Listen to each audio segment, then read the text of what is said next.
Lucy and I began our journey in 1983 at the BCom class of 1983 to 1986.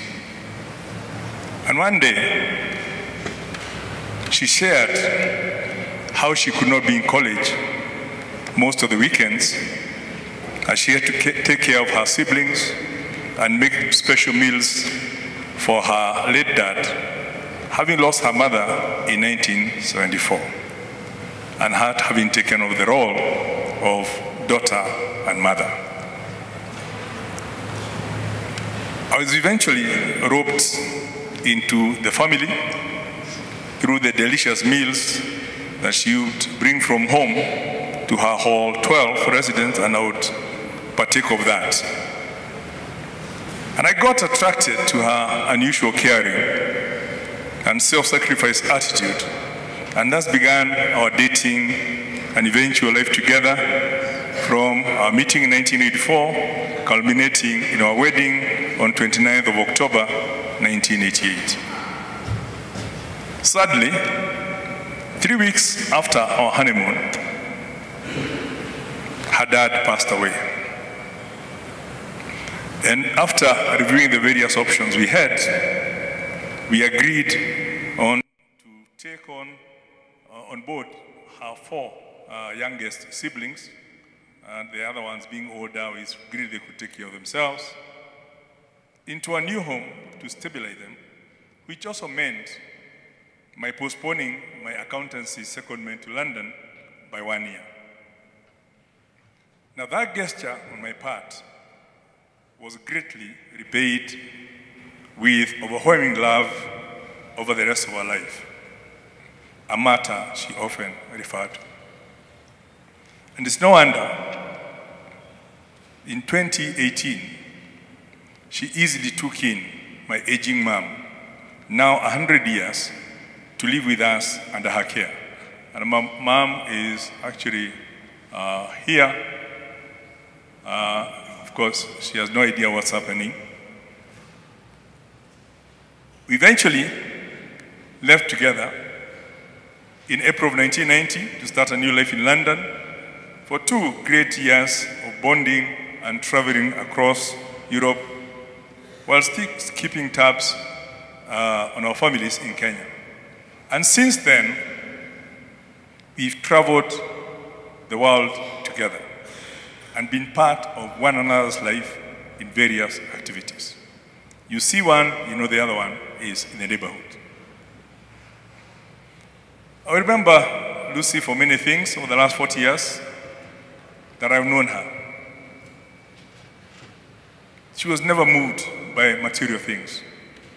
Those who know her simplicity.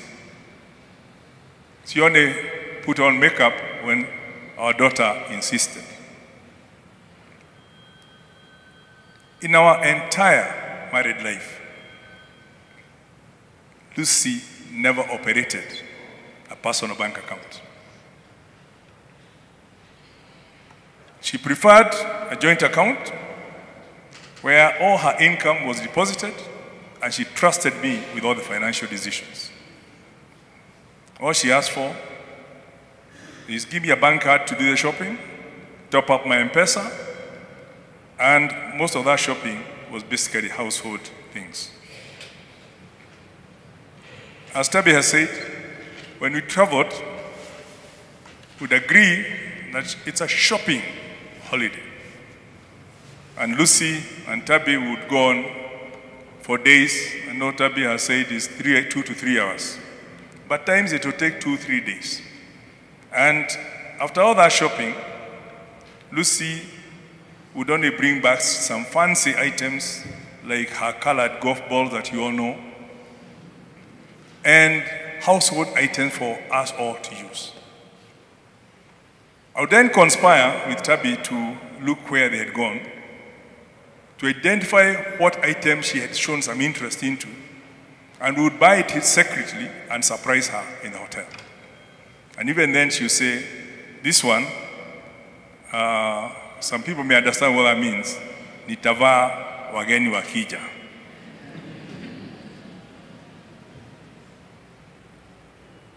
Lucy, however, loved handbags.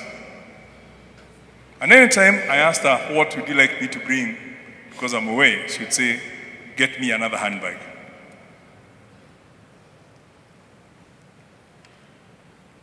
And if she liked one, there was no choice. I remember in one of our travels, we went to Rome in 1991 by train, and she saw a handbag that she liked. But the shopkeeper said, perhaps, if you don't like what we have another shop in Milan. We are in Rome. And we have more variety there. And Lucy said, you heard what they said? Let's get on the train. So we get to Milan, we get to the shop, we look around, and she said, I don't like what you found here. Let's go back to Rome to buy what we have seen. We get back to Rome and find the shop closed. So I say, what do we do? We are supposed to be traveling to Zurich because it's a trip we had kind of worked. She said, no problem, let's sleep over here. We pick our handbag, we reschedule the journey tomorrow. And that's what we did, and we bought 2 handbags that she treasured. That's Lucy for you. We've been told about her care into the community and her orphan fostering program and sponsorship, which extended to creating over 200 plus people under her care and her sponsorship. And they fondly, up to now, refer to her as mom. So you can imagine at times our shock as men, when these kids come around and she's around and call me dad. And I'm like, hello, I don't quite. And she would enjoy the moment of my confusion, and then they say, no, this is one of ours. Lucy's passion for trees has been known by everyone. When we bought our plot in 1993, a half-an-acre plot in Runda, she said, can I plant a few trees so that by the time the house comes up, the trees will also have matured? I said, go ahead. She was working in the UN then, so it was near. By the time we went to now, plot the house with the architect, we found the whole plot was full of trees. And it took my late dad to convince her to cut some of those trees with the promise that he would allocate her a specific piece of land in Kipiperi to do her trees. I don't need to go through all the things she did in Kipiperi. We know she did over 600,000 trees, seedlings, and at 10,000 each, you can look at the local economy. We're talking about 6 billion invested through trees when they mature. And I think the first crop has already matured and people have had the benefit of it. I knew Lucy as a lady of utmost integrity. And I believe the chairlady of KLGU has given one of the examples. She never wanted to hurt or harm anyone. She trusted people and expected the same honesty.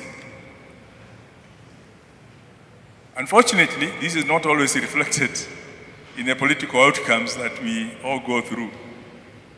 And accordingly, even as she rested, she's never reconciled herself to the results based on the promised support on the ground and who she was interacting with.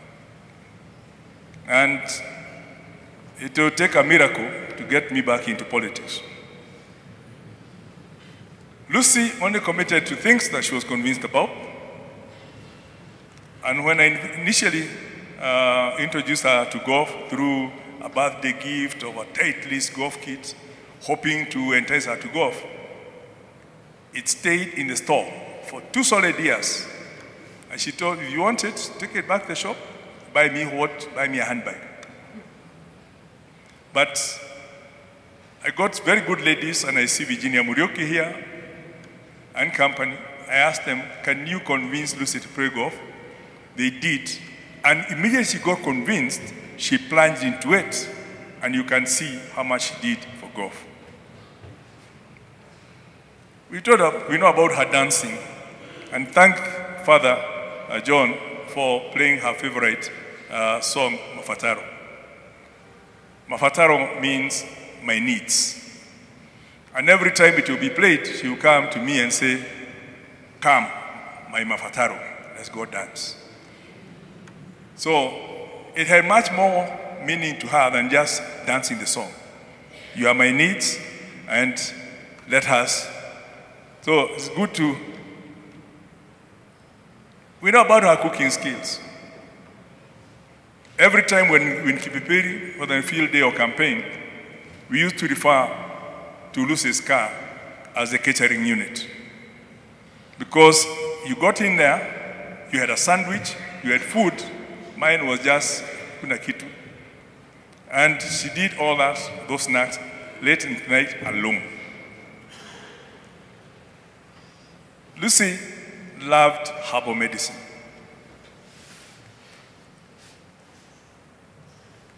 She researched and administered various doses of her herbal concoctions. And obviously, I was the prime guinea pig. If you sneezed, if you had food poisoning, if you were bruised, anything, she'd be there with something. Be it some spices, cocktail, some ground charcoal, some vinegar. You know, there was always something for a cure. And Philip Kinisu at home gave us an example of how he was cured at Vipingo by Lucy when he had a bruise and nobody was attending to it. Often, her treatments worked. Let me also mention, even when I was away, I know one time in Zimbabwe, one time in South Africa, when I had food poisoning, and I called her, she sent me a recipe to give to the chef on what to prepare for me to cure my tummy. And it worked. Now, often all these treatments worked, except, of course, the one that she tried to convert my gray hair into black. And after a week of patiently being applied on my head and being told to sleep for a few minutes and then it's uncovered, it didn't work. And obviously, the second bit was because I'm allergic to honey. And she tried all manner of ways because she believed honey is good. And she could not call me honey because I'm allergic to honey.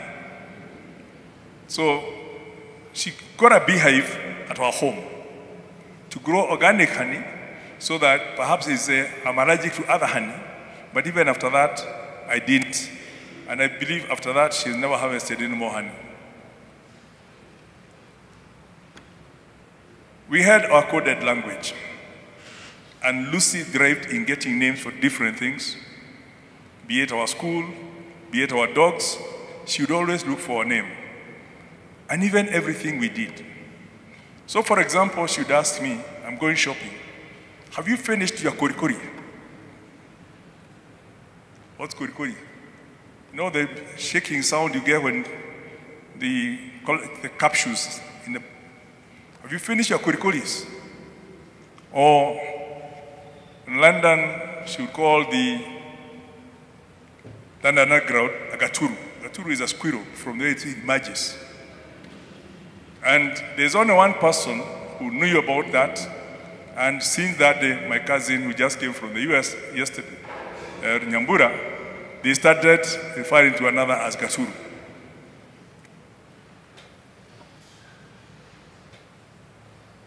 When Lucy talked of, I'm going to see Adwakwa, my people, you think she's going to see her sisters or others. What she actually meant is to see Morgan, to see Pepper, and Sue, her treasured dogs. I can go on forever. But suffice it to say, Lucy, no doubt, loved me. She loved us as a family. And she gave her everything for us. And literally spoiled us in a way we probably could not reciprocate. if there's anyone I was sure would take a bullet for me, it was Lucy. And she had one belief of protecting her family first, then sorting out those issues internally. It did not matter what I had done. First of all, get rid of the outsider, then sort out the internal issues internally. And that was the same thing with Maria, that was the same thing with Ron, and we've learned her love and her protection. I'll miss her dearly. I always love her, and I always thank God for having given her to me for the last 40 years. May her spirit live within us forever. Fare with thee well, my love.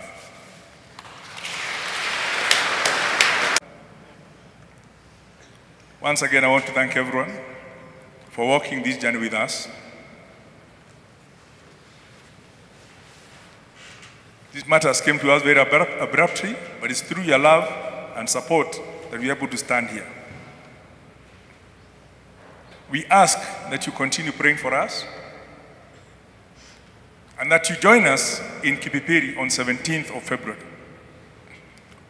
when we will do a bigger memorial service and celebration of Lucy without the constraints of time that we have, because we need to honor our commitment to the church, as well as our commitment to honoring Lucy's desire that she should not be kept, and that we can celebrate later, but we need to make sure that we have carried out her wishes. So we created 17th of February as a full day where we can go and celebrate and dance and plant trees and talk in celebration of what Lucy meant to each one of us. So welcome on the 17th, and many, many thanks for being with us from Tuesday, and we believe you'll be with us until the 17th.